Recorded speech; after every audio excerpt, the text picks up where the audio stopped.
Aí, meu querido, você tem que acompanhar mesmo as decisões do STJ. Decisões do STJ, por quê? Porque é o STJ o guardião da legislação infraconstitucional. Abaixo a legislação que não tem a ver com a Constituição é o STJ, que é o responsável por cuidar dessa legislação. Então, a questão do consórcio está regulada no Brasil pela Lei 11.795 de 2008, e a gente vai passar para e passo nessa legislação também. Primeira coisa que tem na legislação, ela fala sobre o que é o sistema de consórcio, né? Então, a Lei 11.795 de 2008 fala no seu artigo 1º, olha, o sistema de consórcio é um instrumento de progresso social. Então, o objetivo do sistema de consórcio, ele foi criado exatamente focado nas pessoas mais pobres, para que elas possam conseguir acessar o mercado de bens e serviços, aí conseguir acessar esse mercado de bens e serviços por meio da ajuda mútua. É esse o objetivo. Então, o objetivo do sistema de consórcio por si, né, dentro do próprio sistema de consórcio, o objetivo dele é um instrumento de progresso social para destinar, para permitir que as pessoas possam acessar, para que elas possam acessar o mercado de consumo, consumindo bens e serviços. E aí, dentro desse sistema todo de progresso social, assim foi construída a legislação, a gente tem as administradoras de consórcios e os grupos de consórcios, tudo regulado por essa lei. O artigo 2º, olha só que interessante, ele dá a natureza jurídica do sistema de consórcio. Ele fala, olha, o sistema de consórcio é a reunião de pessoas naturais e jurídicas em grupo, né, com prazo, duração, número de cotas previamente determinados, promovida por algum administrador de consórcio, com a finalidade de propiciar a seus integrantes de forma isonômica. Toma cuidado com essa isonômica, que você vai ver que ela vai aparecer várias vezes na nossa leitura aqui, e você vai ver que isso faz uma diferença grande na hora que você vai para o mundo real. Então, de forma isonômica, a aquisição de bens e serviços por meio do autofinanciamento. O objetivo do sistema de consórcio é permitir que as pessoas se reúnam, reunindo, pegue cada uma, coloque uma parte do dinheiro e possam, agora eu compro para mim, daqui a pouco eu compro para o Dr. Márcio, daqui a pouco eu compro para o Dr. José Ribamar, daqui a pouco eu compro para a doutora Ana Cristina, para a doutora Eliane, entendeu? Então, para cada um, sempre permitir esse autofinanciamento.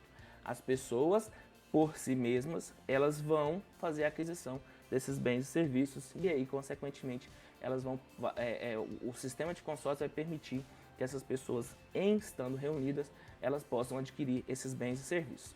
Pontos importantes que você tem que observar aqui sobre essa legislação. Primeiro, o artigo 3º define que cada grupo ele é autônomo em relação aos demais. Então, às vezes, o que acontece? A pessoa vai lá, faz a aquisição de uma cota de consórcio, fala, eu vou fazer a aquisição dessa cota de consórcio dentro do Itaú. Vou aproveitar que eu usei Itaú na aula passada, vamos Itaú de novo. Então, eu vou comprar essa cota aqui dentro do Itaú, porque aí o Itaú tem um grande patrimônio. Se eu precisar, o Itaú, se alguma das pessoas não pagarem, o Itaú simplesmente ele vai tirar o dinheiro do bolso e vai quitar ali aquele patrimônio. Não, nada de misturar as coisas.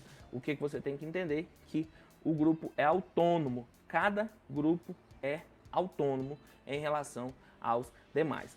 Você tem que lembrar outra coisa que acontece muito, a pessoa entra no sistema de consórcio, às vezes entrou no sistema de consórcio sem saber como que efetivamente funcionava o grupo de consórcio, e aí, consequentemente, a pessoa entrou, chegou lá, viu que as regras não eram exatamente aquilo, falar agora eu quero sair, e aí eu quero simplesmente pegar o meu dinheiro de volta. Você tem que lembrar que o artigo 3º ele fala que, olha, os direitos dos membros eles vão ser considerados de modo coletivo. Então, o indivíduo ele perde a sua individualidade dentro de um grupo de consórcio. Por quê? Porque todas as regras vão ser interpretadas de modo coletivo. O interesse coletivo é mais importante do que o interesse individual de cada pessoa.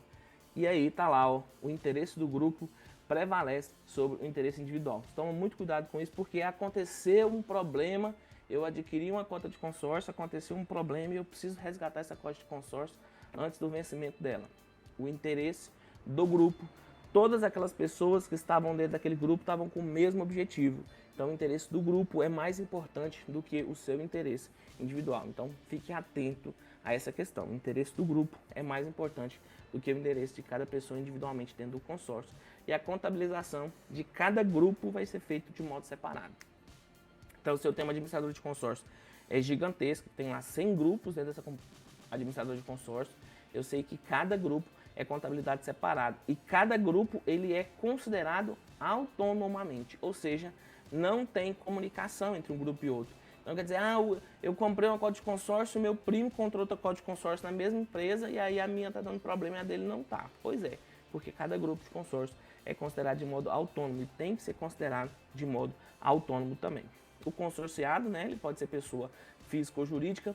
E o artigo 4º, ele fala assim, ó, que o consorciado ele assume a obrigação de quitar aquele consórcio, de manter os pagamentos, ou seja, o cara, quando ele entrou para o contrato de consórcio, ele colocou o pé na peia. Então, na maioria das vezes, quando chega um contrato de consórcio, a gente faz aquela análise pormenorizada dos dados do contrato de consórcio e aí fala, olha, bicho, de acordo com a legislação, você se comprometeu a fazer isso daqui. E aí, é esse o ponto. Você tem que tomar muito cuidado com qual vai ser a orientação que você vai dar para o cliente na hora que ele chegar lá dentro do seu escritório perguntando sobre isso.